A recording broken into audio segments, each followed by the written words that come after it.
딸의 살해 사건에 사회 충격, 부모는 범인의 가명을 탄원. 아름다운 외국인 모델이 상하이의 한 아파트 복도에서 잔혹하게 살해당했는데요. 이 살인 사건은 7월 7일에 발견되었으며 이는 신비로운 의미가 담긴 숫자로 여겨져 사건이 더욱 미스터리해졌습니다. 피해자의 룸메이트는 일상적인 생활 습관이 여성 모델의 비극적인 죽음으로 이어졌다고 밝혔습니다. 더욱 충격적인 점은 살인자의 범행 동기가 많은 사람들에게 연민과 분노를 동시에 불러일으켰다는 것인데요. 사랑스러운 딸을 잃었음에도 불구하고 부모님은 놀랍게도 살인자를 용서하는 길을 선택하여 그의 형량을 줄여주었는데요. 지금부터 우리는 이 슬픈 이야기를 전해드리려고 합니다. 하지만 그 전에 새로운 영상이 올라올 때마다 알림을 받을 수 있도록 채널 구독도 잊지 말아주세요. 이는 실제 범죄 사건을 2D 스타일로 각색한 작품입니다. 이것은 실제로 중국 상하이에서 발생한 살인 사건입니다. 7월 7일 새벽 5시쯤 샬럿 우드는 긴 파티밤을 마치고 상하이 창린구 자오와 로드에 위치한 진센 빌딩으로 돌아왔습니다. 택시에서 내린 그녀의 얼굴은 아직도 술 기운으로 붉었고 머릿속에는 파티의 음악이 여전히 울리고 있었습니다. 검은색 몸에 딱 맞는 드레스를 입은 샬럿은 몸매가 돋보였고 하얗고 매끈한 다리가 드러났는데요. 샬럿은 상하이에 거주하는 외국인 모델로 외로움을 달래기 위해 종종 파티에 참석하곤 했습니다. 그녀는 6층에 살고 있었고 술에 취해 조금 비틀거리며 모델로서 필요한 체형을 유지하기 위해 계단을 이용하기로 했습니다. 5층과 6층 사이에 도착했을 때 샬럿은 복도 구석에 어두운 형체가 있는 것을 보고 계속 올라가려다 멈췄는데요. 그녀는 그것이 누군가 두고 간 쓰레기라고 생각하며 청결 문제에 대해 불평하기 시작했습니다. 그러나 가까이 다가가자 그 형체가 쓰레기가 아니라 복도에 쓰러져 있는 사람이라는 것을 알아차렸습니다. 자세히 보니 샬럿은 그 사람이 큰 체격의 여성이며 복도를 따라 길게 이어진 피가 이미 굳어 있었다는 것을 확인했습니다. 샬럿은 공포에 질려 도망치려고 했으나 쓰러져 있는 사람이 어딘가 낯이 익다는 느낌이 들었습니다. 침착하려 애쓰며 샬럿은 한 걸음 더 다가가 얼굴을 자세히 보았고 그 여성이 룸메이트 다이애나라는 것을 확신하게 되었는데요. 너무도 겁에 질린 샬럿은 비명을 지르며 공포 속의 계단을 뛰어내려와 1층에서 청소를 하고 있던 청소부를 만났습니다. 샬럿은 두려움에 떨며 몸을 가누지 못하고 얼굴이 하얗게 질려 손을 꼭 쥔 채 목소리가 떨리며 방금 목격한 일을 청소부에게 전하려 했습니다. 몇 마디를 간신히 전한 후 샬럿은 얼굴을 감싸고 흐느껴 울기 시작했으며 온몸이 공포로 떨렸습니다. 청소부는 이를 듣고 사안이 심각함을 깨닫고 곧바로 건물 관리팀에 알렸습니다. 이후 한 경비원이 경찰에 연락해 즉각적인 지원을 요청했습니다. 창린구 공안국 사무실에서 근무 중이던 경찰들은 해당 건물에서 살인 신고 전화를 받고 큰 충격을 받았는데요. 그 이유는 이미 7월 6일 밤 11시 55분경 한 실혼 미상의 남성에게 살인사건 신고 전화를 받았기 때문입니다. 이 남성은 안우이 지역 사투리로 말하며 딩시 로드와 자오와 로드 교차로에 위치한 공중전화에서 신고를 했습니다. 그는 외국인 여성이 자오와 로드의 주거지에서 비명을 지르며 도움을 요청하는 소리를 들었다고 했는데요. 그러나 경찰이 구체적인 주소를 묻자 남성은 잠시 침묵하더니 갑자기 전화를 끊어 추가 정보를 얻을 수 없었습니다. 경찰은 인근 순찰차를 보내 상황을 점검했지만 별다른 이상이 발견되지 않았습니다. 경찰들은 각 주거단지를 방문하며 경비원들에게 문의했지만 외국인의 비명 소리를 들은 사람은 없었습니다. 곧이어 익명의 남성의 신고는 신뢰할 수 없는 허위 경보로 여겨졌습니다. 그러나 다음 날 아침 해당 건물에서 신고 전화를 받은 경찰은 즉시 행동에 나서 사건 현장으로 전담팀을 파견하여 사건을 확인하기로 결정했습니다. 피해자는 신속히 캐나다 출신의 23세 젊은 모델 다이애나 가브리엘 오브라이언으로 확인되었습니다. 그러나 다이애나는 상하이에 온 지 단 2주밖에 되지 않아 이렇게 참혹한 결말을 맞이할 만큼 원한을 살 수 있었을지 의문이 들었습니다. 다이애나 가브리엘 오브라이언은 캐나다 밴쿠버 남부의 솔트 스프링 섬에서 평범한 가정에서 태어났습니다. 다이애나는 어릴 적부터 키가 크고 날씬한 체격으로 눈에 띄었으며 친구들 사이에서는 마치 옷걸이와 같다고 불렸습니다. 사춘기에 들어서면서 다이애나는 또래 친구들보다 더욱 인상적인 키와 몸매로 주목받게 되었습니다. 어떤 옷을 입든 다이애나는 마치 프로 모델처럼 보였고 주변 사람들의 시선을 끌었는데요. 이러한 매력적인 외모 덕분에 다이애나는 마을의 한 패션 매장, 신제품 홍보를 위한 사진 모델로 일하게 되었습니다. 이 비전문 모델 일은 다이애나에게 패션 세계로 첫 발을 내딛는 기회를 주었는데요. 학교에서 다이애나는 외부 활동에 적극적으로 참여했으며 특히 패션쇼에 자주 출연했습니다. 학교의 작은 무대에서 걷는 경험은 다이애나의 프로 모델이 되겠다는 꿈을 자극하게 되었는데요. 20세가 되었을 때 캐나다의 한 모델 에이전시가 다이애나와 공식적으로 계약을 체결했습니다. 이 계약은 그녀의 패션업계 진출을 의미하는 중요한 전환점이었습니다. 회사의 주선에 따라 다이애나는 여러 국내 모델 계약을 맺게 되어 점차 이름과 경력을 쌓기 시작했습니다. 캐나다에서 1년 이상 일한 후 다이애나는 3개월 동안 이탈리아로 파견되어 국제적인 업무 환경을 경험할 기회를 얻게 되었는데요. 이탈리아에서 다이애나는 베네치아와 같은 도시들의 고풍스럽고 독특한 매력과 문화를 발견하게 되어 큰 흥미를 느꼈습니다. 다이애나는 적극적으로 캐스팅에 참여했을 뿐만 아니라 친구들과 함께 유명 관광지를 돌아다니며 새로운 삶을 경험했습니다.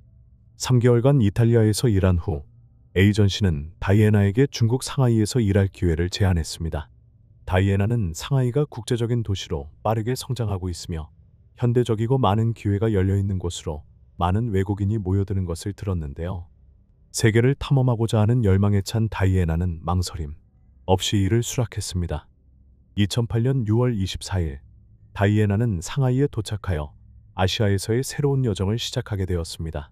상하이 공항에 도착하자 다이애나는 큰 여행 가방을 끌고 터미널을 빠져나왔고 JH 모델 에이전시의 직원이 그녀를 반겨주었는데요.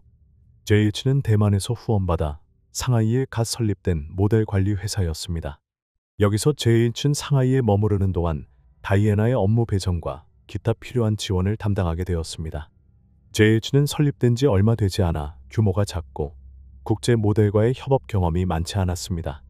다이애나가 합류했을 때 JH는 외국인 모델 몇 명만 고용하고 있었는데 그 중에는 같은 캐나다 출신인 샬럿과 한 남성 모델이 있었습니다. 업무의 편의를 위해 JH는 다이애나와 샬럿이 상하이 자오와 로드 488번지에 위치한 진센 빌딩의 602호에서 함께 거주하도록 주선했는데요.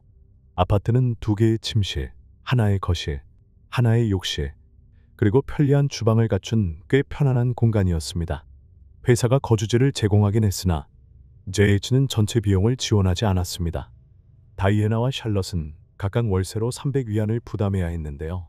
이는 상하이 중심에서 편리한 생활 공간을 확보하기에 비교적 합리적인 금액이었습니다. 다이애나는 밴쿠버 남부의 한적한 지역에서 자라 도시의 번잡함과는 다소 거리가 있는 곳에서 성장했는데요. 이 지역은 멀리 떨어져 있지만 자연의 장관과 푸르른 경관으로 유명했습니다. 어린 시절부터 자연 속에서 가까이 지내는 삶을 좋아했던 다이애나는 이러한 환경에서 그녀의 성격이 형성되었는데요. 다이애나는 활기차고 에너지가 넘치는 소녀였으며 언제나 긍정적인 마음을 지녔습니다. 다른 많은 모델들과는 달리 다이애나는 순수하고 소박한 마음을 가지고 있었는데요.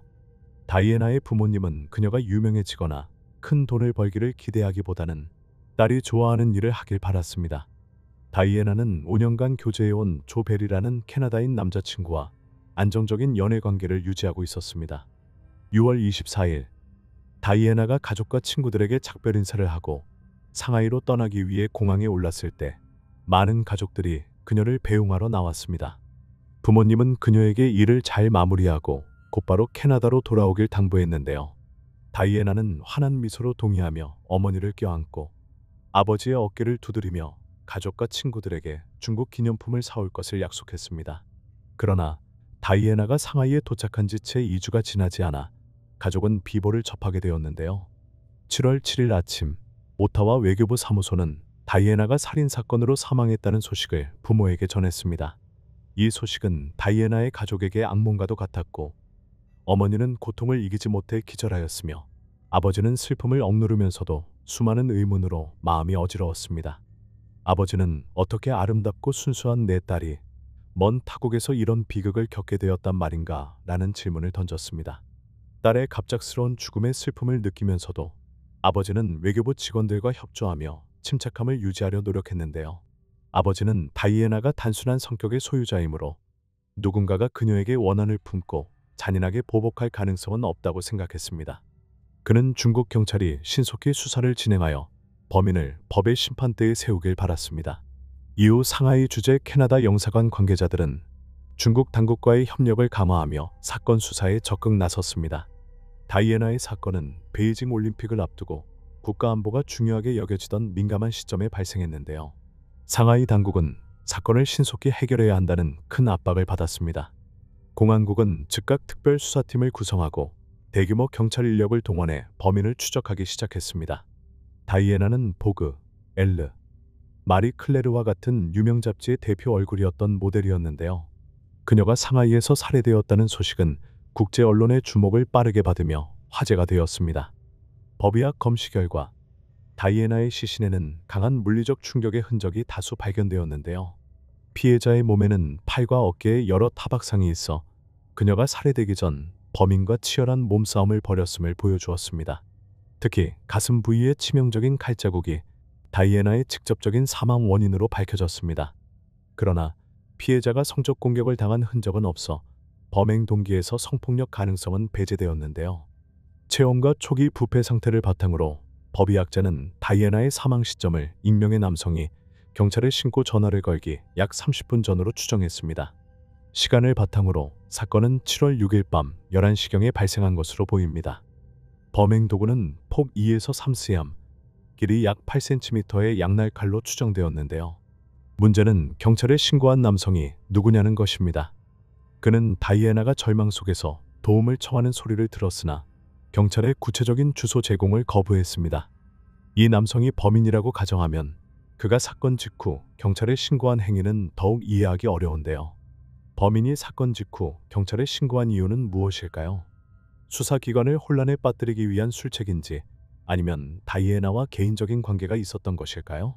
이 사건은 여러 층의 숨겨진 진실을 포함한 복잡한 사건처럼 보이며 이 남성은 사건의 전모를 밝히는데 필수적인 인물로 조사해야 할 필요가 있습니다. 경찰은 다이애나가 거주하던 아파트에서 세심한 조사를 진행했습니다. 그들이 방에 들어가자마자 거실 바닥부터 주방까지 군데군데 퍼진 혈흔을 발견했는데요. 특히 출입문 안쪽 손잡이에 작은 혈흔들이 있어 그곳에서 다툼이 발생했을 가능성을 시사했습니다. 방 안의 가구들은 흩어져 있었고 바닥과 침대 위에 여러 물건들이 널려 있었습니다. 바닥에는 마른 핏자국이 널리 퍼져 있어 피해자나 범인이 방 안에서 이동했음을 보여주었는데요. 혈흔은 옷장, 여행 가방, 침구 위에서도 발견되었습니다. 침대 위에는 하얀 지갑이 발견되었지만 현금은 없고 피해자의 혈흔만 남아 있었습니다. 다이애나의 휴대폰은 침대 밑에서 발견되었는데 사건 중에 떨어뜨리거나 던져진 것으로 보였습니다. 경찰이 샬럿에게 집안에서 사라진 물건이 있는지 묻자 샬럿은 다이애나의 노트북, 카메라, 시계, 반지, 여행 가방 및 몇 가지 개인 물품들이 없어졌다고 확인했습니다. 이는 경찰이 처음에 추측했던 대로 이번 사건이 절도에 의한 살인일 가능성을 더욱 뒷받침해 주었는데요. 경찰은 다이애나가 방에서 범인을 발견하고 치열한 몸싸움이 일어났을 가능성이 있다고 보았습니다. 다이애나는 범인의 공격을 받았으나 의식이 있는 상태에서 탈출을 시도했습니다. 그러나 범인은 그녀를 놓아주지 않고 5층 복도에서 다이애나를 따라가 살해했습니다. 다이애나의 개인 생활에 대해 조사하던 중 룸메이트인 샬럿은 다이애나가 근무 시간 외에는 대부분 집에 머물며 사교 활동에 거의 참여하지 않는다고 말했습니다. 다이애나는 사적인 공간을 좋아하며 시끄럽거나 복잡한 장소를 피하는 성격이었는데요. 샬럿은 또한 7월 6일 저녁 친구들과 이벤트에 참석하느라 집에 돌아오지 않았다고 전했습니다. 샬럿은 7월 7일 새벽에야 집에 돌아와 5층 계단 복도에서 다이애나의 시신을 발견했습니다. 샬럿의 진술은 다른 모델들과 건물 내 CCTV에 의해 확인되었으며 그녀는 용의자 명단에서 제외되었습니다. 모델 에이전시에 따르면 다이애나는 6월 24일 상하이에 도착한 이후 복건성과 운남성 등 여러 지역에서 공연에 참여했습니다. 상하이에 거주하는 외국 모델들의 월 수입은 약 1,000달러로 넉넉하지 않은 수준이었는데요. 이러한 이유로 샬럿이나 다이애나 같은 외국인 모델들은 종종 추가 수입을 위해 바에서 광고 활동에 참여하곤 했습니다. 다이애나의 몇몇 친구들은 그녀가 상하이에서의 현재 업무에 불만을 느껴 캐나다로 돌아갈 계획을 세우고 있었다고 밝혔습니다. 특히 다이애나는 위스키 판매를 위해 바에서 춤을 춰야 하는 것을 자신의 가치관에 맞지 않는다고 느껴 이를 싫어했는데요. 그러나 다이애나가 일했던 자어 모델 에이전시는 이러한 정보를 부인했습니다. 회사는 다이애나가 상하이에서의 업무에 항상 즐거워했으며 이 도시와 사람들을 좋아했다고 주장했습니다. 조사팀은 다이애나의 소셜미디어 친구 목록 264명을 사사치 조사했으나 의심스러운 사람은 발견되지 않았습니다. 주목할 만한 점은 사건이 발생하기 며칠 전 다이애나가 내 반쪽이 그립다는 상태 메시지를 올렸다는 것입니다. 다이애나의 친구 목록은 주로 캐나다에서의 고등학교 동창이었으며 이탈리아, 싱가포르 등 다른 나라 친구들도 있었지만 중국인은 없었는데요. 조사 과정에서 경찰은 다이애나의 아파트 현관 앞 복도에 감시 카메라가 없고 도어록이나 창문에도 침입 흔적이 없음을 확인했습니다. 이는 범인이 흔적을 남기지 않고 아파트에 어떻게 들어왔는지, 다이애나가 어떻게 문을 열게 되었는지에 대한 의문을 불러일으켰는데요. 아파트 주민들은 다이애나가 외국인이자 매력적인 외모에 친근하고 개방적인 성격으로 외출 시 항상 사람들의 주목을 받았다고 이야기했습니다. 한 이웃은 7월 6일 밤 11시 20분쯤 6층에서 큰 말다툼 소리가 들렸지만 곧 끝났다고 회상했습니다. 그는 그저 젊은 커플의 사소한 다툼이라고 생각해 별로 신경 쓰지 않았는데요. 경찰이 수사 방향을 전환하던 중 샬럿의 진술에서 중요한 단서가 드러났습니다. 샬럿은 다이애나가 자유롭고 개방적인 성격이지만 다소 부주의한 면이 있었다고 말했는데요. 다이애나는 방에 돌아올 때마다 문을 완전히 닫지 않았고 심지어 밤에도 그랬습니다. 샬럿은 여러 번 그녀에게 주의를 주었지만 다이애나는 신경 쓰지 않았고 샬럿이 대신 문을 닫아준 적도 여러 번 있었다고 했습니다. 만약 그날 밤에도 다이애나가 평소처럼 문을 제대로 닫지 않았다면 범인은 아무런 장애물 없이 집 안으로 들어올 수 있었을 것입니다. 아파트 내 각 층에는 감시 카메라가 없었으나 입구에는 감시 시스템이 설치되어 있었습니다. 경찰은 7월 6일 오후 9시부터 7월 7일 새벽 4시까지의 감시 영상을 검토했고 용의자를 발견했습니다. 검은 옷을 입은 한 남성이 7월 6일 11시 3분경 아파트 입구에 나타났다가 11시 47분에 아무런 짐도 없이 건물을 떠났는데요. 다이애나의 여행 가방이 사라진 점을 고려해 볼 때 누군가 그녀의 가방을 몰래 아파트 밖으로 가져갔을 가능성이 있습니다. 감시 카메라를 계속 조사한 결과 수사팀은 7월 7일 새벽 3시 57분에 그 검은 옷의 남성이 다시 아파트 입구 주변에 나타난 것을 확인했습니다. 이번에는 이전과 달리 잠시 주변을 서성거리다가 사라졌는데요. 몇 분 후 그 남성은 다시 카메라에 포착되었으며 이번에는 자전거를 타고 진센 빌딩 방향으로 갔다가 돌아오는 모습이었습니다. 약 30분 후 그 남성은 여행 가방을 끌고 아파트 구역을 나와 길에서 택시를 잡고 사라졌습니다. 샬럿은 이 감시 영상을 보고 그 남성이 끌고 간 여행 가방이 다이애나의 것임을 확신했습니다. 이 시점에서 경찰은 감시 영상 속 남성이 주요 용의자임을 거의 확신하게 되었습니다. 또 한 주민은 7월 6일 11시 3분경 그가 쓰레기를 버리고 돌아오는 길에 검은 옷을 입고 흰 신발을 신은 젊은 남성이 그를 따라 건물로 들어오는 것을 목격했다고 했는데요. 곧이어 경비원이 그가 아파트 주민이 아니라는 사실을 확인했습니다. 이는 범인이 주민을 따라 건물에 몰래 들어왔다는 뜻입니다. 경찰은 이후 용의자가 나타났던 아파트 인근에 도로 감시 영상을 수집해 한 장면씩 신중하게 분석했습니다.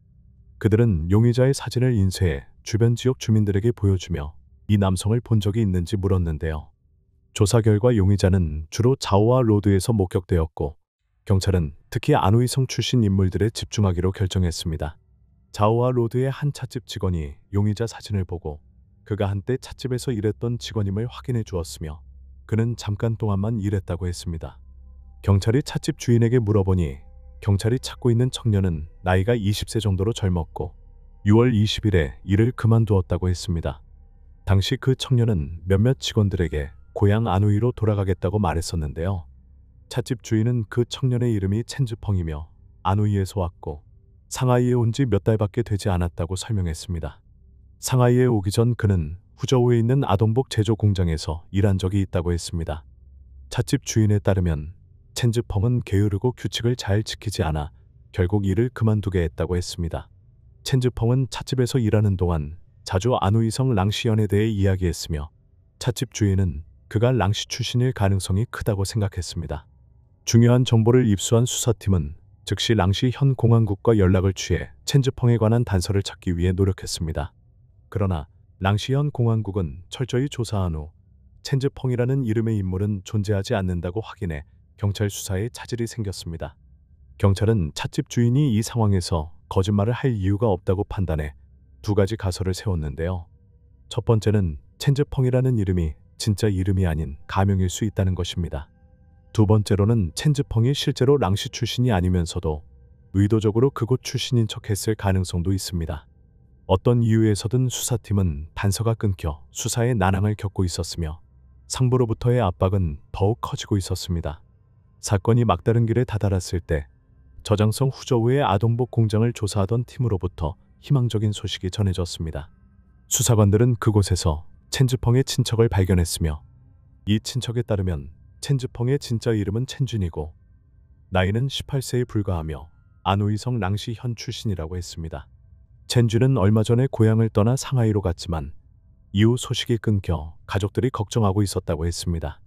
정보를 입수한 공안팀은 즉시 안우이성 랑시현으로 출동해 현지 공안국과 협력했습니다. 랑시현 공안국은 첸준이 신분증 재발급을 신청하러 왔으며 외모가 상하이 경찰이 찾고 있는 용의자와 일치한다고 확인했습니다. 이에 따라 현지 경찰은 첸준에게 신분증이 준비되었으니 7월 12일 오전 8시에 오라는 연락을 보냈습니다. 7월 12일 오전 첸준이 안우이성 랑시 현시즈 마을 경찰서에 나타나자 상하이 경찰은 신속히 그를 체포했습니다. 조사 과정에서 호적 정보는 첸준이 1990년생으로 18세임을 확인시켜 주었는데요. 경찰이 첸준의 고향집을 수색한 결과 다이애나의 것으로 보이는 디지털 카메라와 외국 통화 등 여러 중요한 증거를 발견했습니다. 하지만 다이애나의 노트북은 사라졌고 첸준은 노트북을 1000 위안에 팔았다고 진술했습니다. 결국 첸준은 자신의 범행을 인정하며 사건의 전말을 상세히 진술했습니다.